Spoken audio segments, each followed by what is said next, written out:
Next हम start करना है कंपाउंड्स ऑफ कार्बन। इसको अपन सबसे पहला देख रहे हैं कार्बन मोनोऑक्साइड CO। CO का स्ट्रक्चर हम ऐसे बनाते हैं और बॉन्ड ऑर्डर इसमें होता है CO में bond order is equal to 3।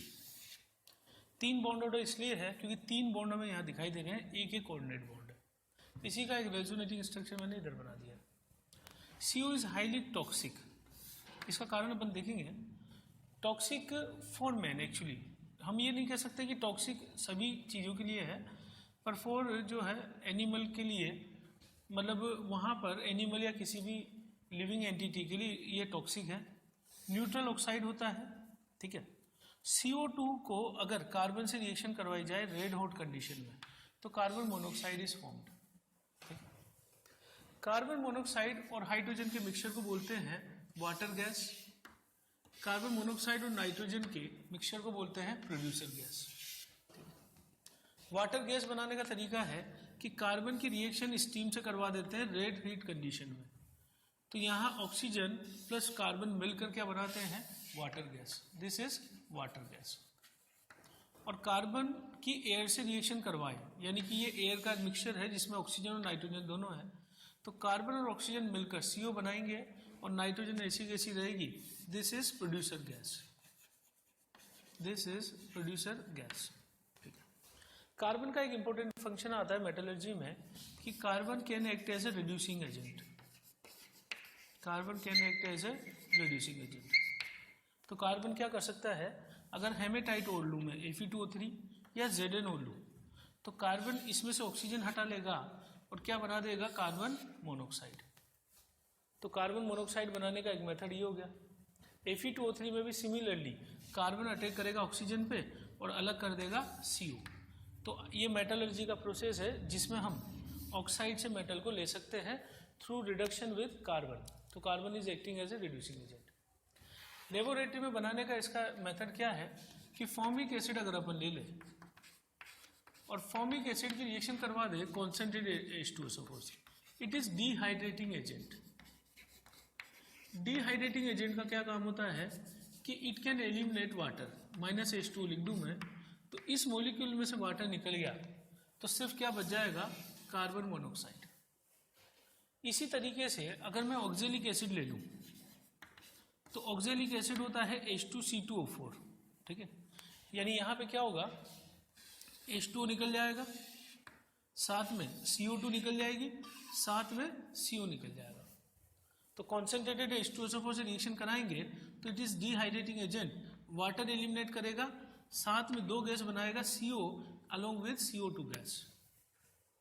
अगर हम पोटेशियम फेरोसाइनाइड की रिएक्शन H2O2 कॉन्सेंट्रेटेड से करा दें तो इससे भी बाई प्रोडक्ट हमें क्या मिल जाता है CO गैस। तो ये मेथड है कार्बन मोनोऑक्साइड बनाने के।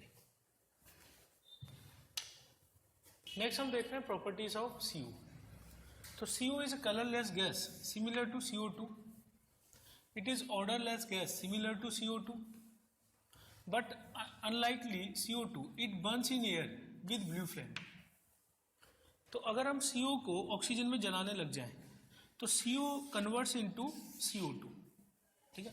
तो CO जो है इंटरमीडिएट की तरह काम करेगा और कंप्लीट कंबशन अगर इसका हो गया तो इट कन्वर्ट्स इनटू CO2।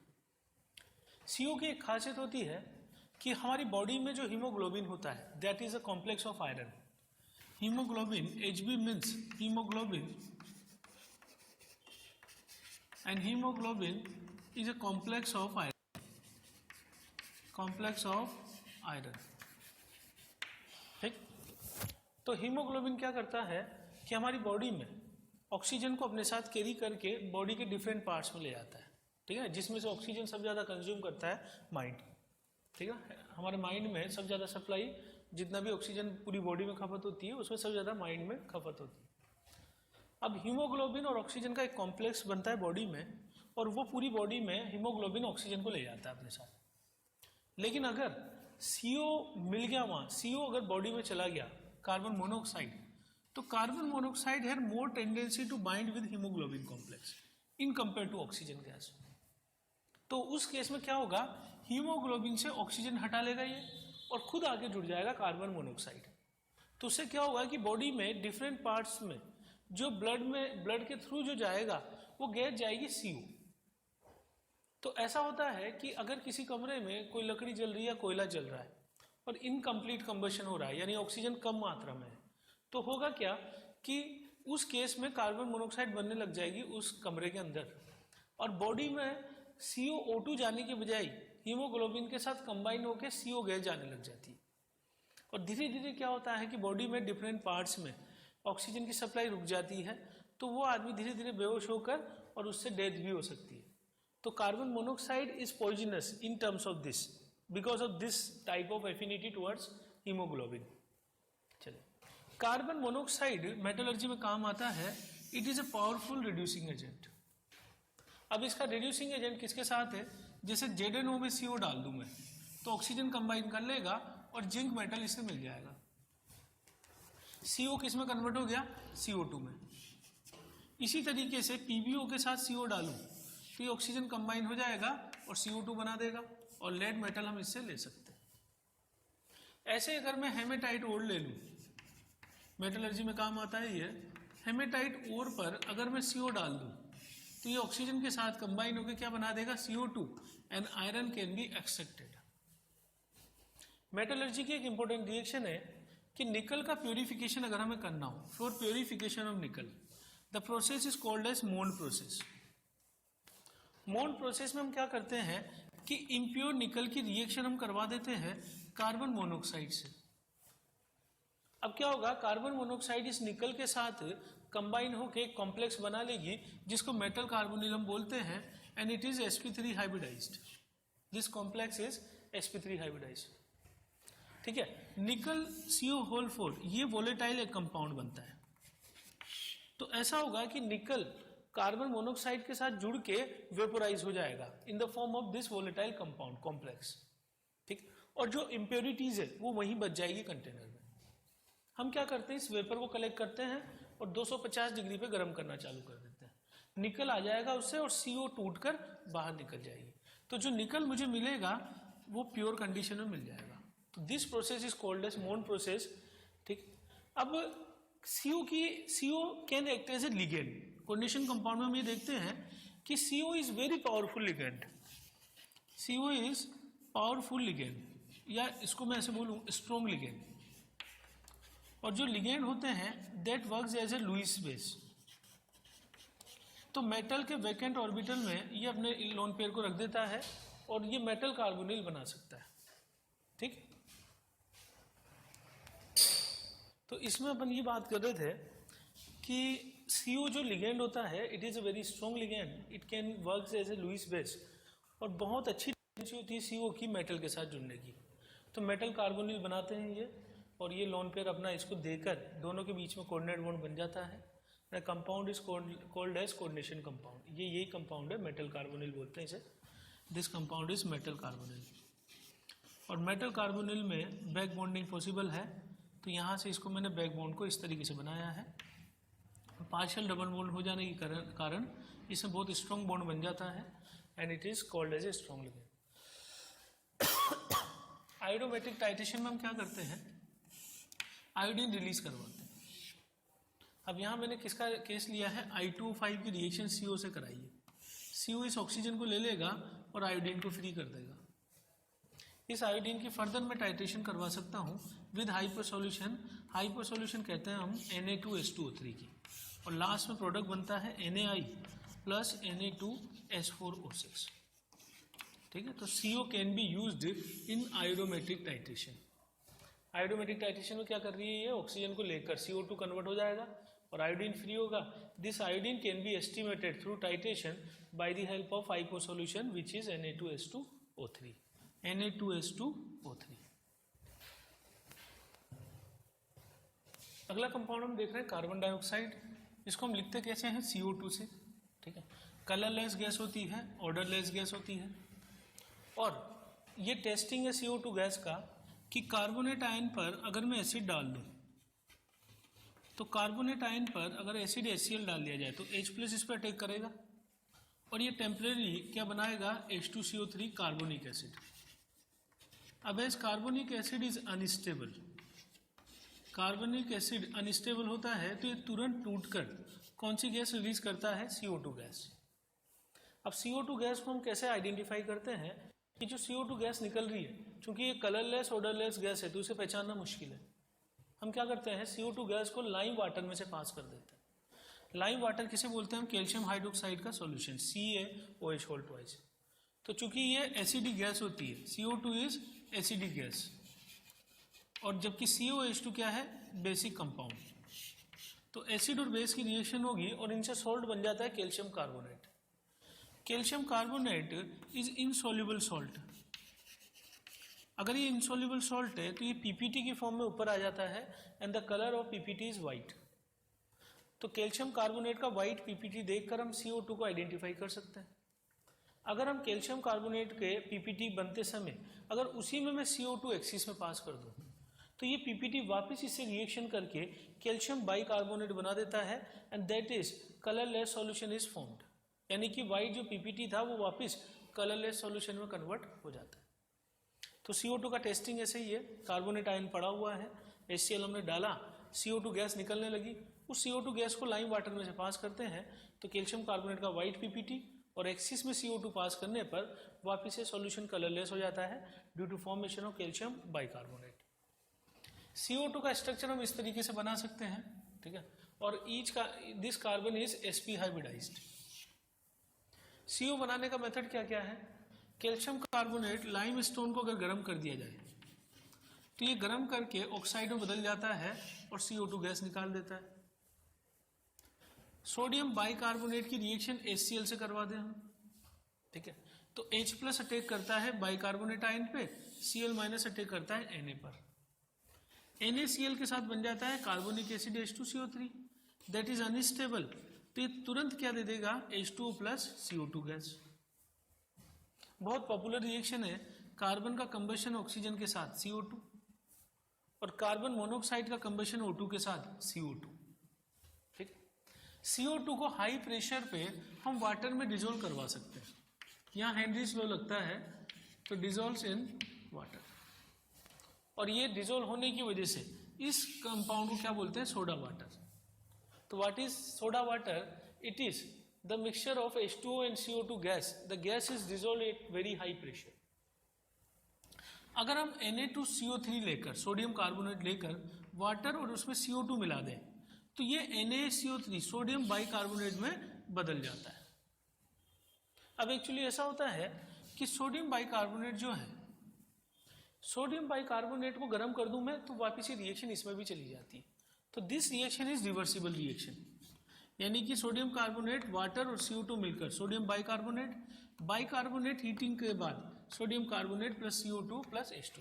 तो bicarbonate is a good source of CO2 gas, क्योंकि गर्म करने पर ये CO2 गैस देता है अलोंग विथ सोडियम कार्बोनेट।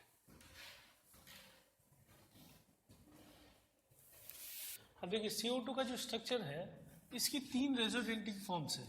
ये अलग अलग जो फॉर्म्स दिखाई दे रही है, दीज आर रेजोनेटिंग फॉर्म्स, ठीक।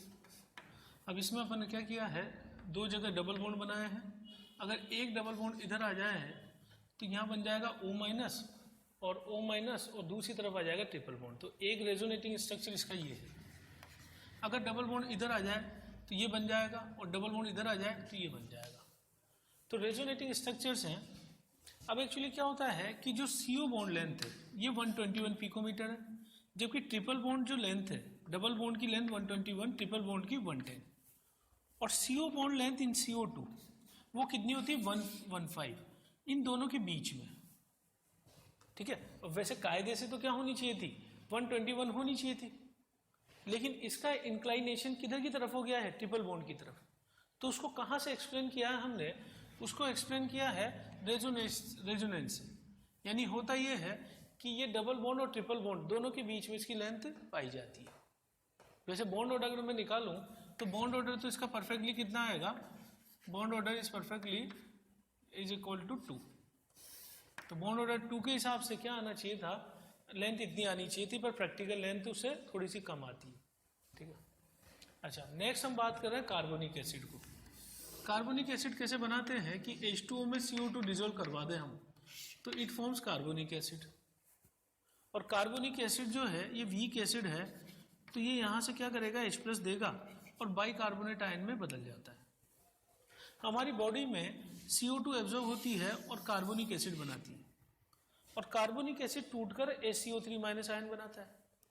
ये दोनों मिलकर एक बफर का काम करते हैं बॉडी में, जिसकी पीएच, जो ब्लड की पीएच हमेशा मेंटेन करके रखता है 7.4। तो अगर पूछा जाए कि कौन सा सिस्टम ब्लड में बफर का काम करता है, तो वो इन दोनों कंपोनेंट्स का मिक्सचर है, और ये हमेशा ब्लड में पीएच को 7.4 मेंटेन करके रखता है। H2CO3 को अगर दोनों H+ में निकाल दूं तो ये बदल जाता है CO3-2 आयन में, जिसको हम बोलते हैं कार्बोनेट आयन। कार्बोनेट आयन की 3 फॉर्म पॉसिबल है because of the resonance. Resonance क्या होता है? It is delocalisation of pi electrons. तो इस तरीके से घूमने लग जाए तो ये O- बन जाएगा और डबल बॉन्ड यहाँ आ जाएगा। तो 3 फॉर्म अपन यहाँ बना सकते हैं। शॉर्ट में बोले तो हम ये कह सकते हैं कि डबल बॉन्ड बारी बारी से 3 जगह में रोटेट करा के लिख दूं। बॉन्ड ऑर्डर, अब लेंथ क्या होनी चाहिए थी? ये अलग होनी चाहिए थी लेंथ, ये सिंगल बॉन्ड या डबल बॉन्ड। पर what is practically found that all 3 carbon CO bond length are equal and the reason is resonance. Resonance इसको बोल रहे हैं हम कि डीलोकलाइजेशन ऑफ पाई इलेक्ट्रॉन, ठीक है। और बॉन्ड ऑर्डर कैसे निकालते हैं कि सिंगल बॉन्ड है और डबल बॉन्ड 3 जगह रोटेट कर रहा है, तो 3 जगह का डबल बॉन्ड रोटेट करेगा तो इस डबल बॉन्ड का कितना पार्ट आएगा वहां पे? 1/3 पार्ट, और एक बॉन्ड पहले से है तो मिला के बॉन्ड ऑर्डर हो जाएगा 4/3। 4/3 यानी कि 1.33 इज बॉन्ड ऑर्डर। तो what is bond order in carbonate ion? Bond order is 1.33 due to resonance. Sodium bicarbonate is solid while KCO3 is soluble, ठीक है। तो ये हम सोलर प्रोसेस में पढ़ते हैं कि इसको प्रेसिपिटेट करा के बाहर निकाल सकते हैं। चलिए नेक्स्ट हम देख रहे हैं कार्बन के कंपाउंड्स, जिसमें है कार्बाइड, ठीक है। कार्बाइड जो है, हम कई तरह के कार्बाइड बोलते हैं, जैसे ionic carbide, covalent carbide, interstitial carbide, ठीक है। सबसे पहले हम देख रहे हैं आयनिक कार्बाइड, यानी जो आयंस की फॉर्म में टूट सकता है, ठीक है। इसमें सबसे पहला है एसिटिलाइट। एसिटिलाइट हम किसको बोलते हैं? कि जो वाटर के साथ रिएक्शन के बाद एसिटिलीन गैस देते हो। तो इसमें कौन सा आयन होना चाहिए? C∼C-2 आयन होना चाहिए, ठीक। जैसे फॉर द एग्जांपल CaC2 को मैं देखूं तो ये टूटेगा कैसे? Ca+2 और C2-2। अब इसका हाइड्रोलाइसिस करा दूं मैं वाटर के साथ, तो वाटर का H+ अटैक करेगा इस आयन पे और क्या देने लग जाएगा? H2C2 यानी एसिटिलीन। तो जो कार्बाइड रिएक्शन के साथ, वाटर के साथ रिएक्शन के बाद एसिटिलीन देते हो, उनको हम नाम देते हैं एसिटिलाइट, ठीक। दूसरा है मिथेनाइट। मिथेनाइट का मतलब होता है कि जो हाइड्रोलाइसिस के बाद मिथेन गैस देते हो, यानी CH4 गैस देते हो। इसमें कौन सा आयन होना जरूरी है? C-4 ion. जैसे मैं एग्जांपल लेता हूं, Be2C को मैं तोड़ दूं तो ये 2 Be+2 आयन देगा, क्योंकि अल्कलाइन अर्थ मेटल हमेशा +2 स्टेट में होते हैं, और C-4 आयन देगा। C-4 पे वाटर का H+ अटैक करेगा and the product is CH4 methane gas. Similarly aluminium का कार्बाइड अगर मैं देखूं तो ये टूटेगा 4Al+3 और साथ में 3C-4 आयन।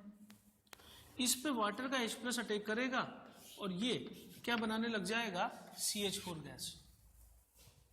तो जो कार्बाइड मीथेन गैस देते होंगे उसको हम मिथेनाइट बोलते हैं, ठीक है।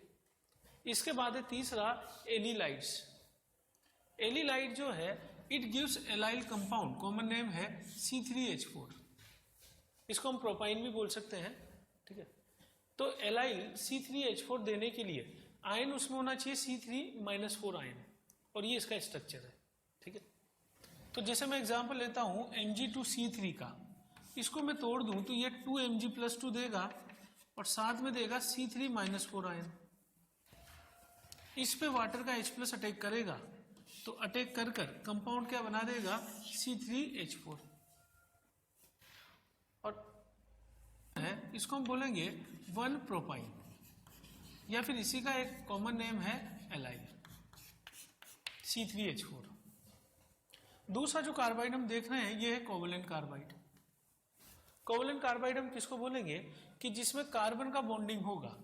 कार्बन जो है अगर आयन की फॉर्म में होगा, जैसा यहाँ था, इन सब में कार्बन आयन की फॉर्म में था तो आयनिक कार्बाइड कहलाए थे ये। लेकिन अगर कार्बन किसी कंपाउंड के साथ कोवेलेंट बॉन्ड के थ्रू जुड़ा होगा तो हम इसे कोवेलेंट कार्बाइड बोलेंगे, ठीक है। तो इसका बेस्ट एग्जांपल है सिलिकॉन कार्बाइड। सिलिकॉन कार्बाइड जो है इसका कॉमन नेम हम बोलते हैं carborundum, and this compound is very hard compound and its hardness is almost similar to diamond, और स्ट्रक्चर भी इसका डायमंड जैसा ही होता है। बनाने का मेथड क्या है सिलिकॉन कार्बाइड का? सिलिका की रिएक्शन कार्बन से करवा दी जाए, सिलिका की रिएक्शन कार्बन से करवा दी जाए तो कार्बन ऑक्सीजन को रिप्लेस करके सिलिकॉन कार्बाइड बना देता है जो कि कोवेलेंट कार्बाइड है। स्ट्रक्चर हम सेम बोल रहे हैं डायमंड जैसा। डायमंड में क्या होता है, सारे कार्बन एटम्स होते हैं, हम क्या कर रहे हैं कार्बन अल्टरनेट पोजीशन पर सिलिकॉन और कार्बन रख देंगे, ठीक है। तो silicon is connected with 4 atoms and carbon is also connected with 4 atom. तो सारा स्ट्रक्चर डायमंड की तरह होगा इस तरीके से। तो यहाँ मैं सिलिकॉन लगा दूं, यहाँ सिलिकॉन, यहाँ सिलिकॉन, और फिर आगे इसकी कनेक्टिविटी चार्ज से, कनेक्टिविटी चार्ज से।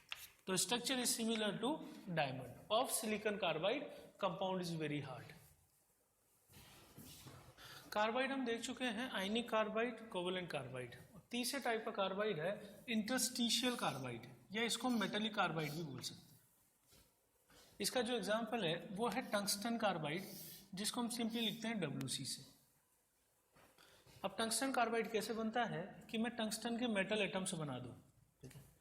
तो सॉलिड स्टेट में जब ये जमते हैं तो सिंस एटम्स आर स्फेरिकल, तो ऐसा होगा कि इन एटम्स के बीच में खाली जगह बचेगी। तो जो खाली जगह है, इसी खाली जगह को हम बोलते हैं इंटरस्टिशियल साइट। अब अगर ऐसा हो कि बहुत ही स्मॉल एटम जैसे कार्बन, कार्बन इस खाली जगह में आके फिट हो जाए, कौन सी जगह में आके? इंटरस्टिशियल साइट पे। तो इस तरह के कार्बाइड को बोलते हैं हम इंटरस्टिशियल कार्बाइड। यानी कार्बन को कहाँ पे आना है? इंटरस्टिशियल जगह पर, जो कि मेटल एटम्स के बीच में होगी, और इसकी वजह से इसकी पैकिंग अच्छी हो जाती है, हार्डनेस बढ़ जाती है। हार्डनेस बढ़ जाएगी तो यहाँ पे हम ये बोल सकते हैं कि tungsten carbide is used for the is used as a very high quality abrasive material. यानी जो कटिंग टूल्स होते हैं उनकी टिप पर टंगस्टन कार्बाइड हम यूज कर सकते हैं। तो मेटल्स कटिंग के दौरान इस कंपाउंड का यूज किया जाता है, टंगस्टन कार्बाइड का। अगला हम देख रहे हैं सिलिकॉन, SI।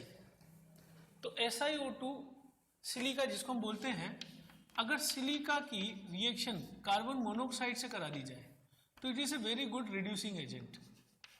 तो ये क्या करेगा, ऑक्सीजन को अपने साथ ले जाएगा और सिलिकॉन मेटल फॉर्म कर देगा।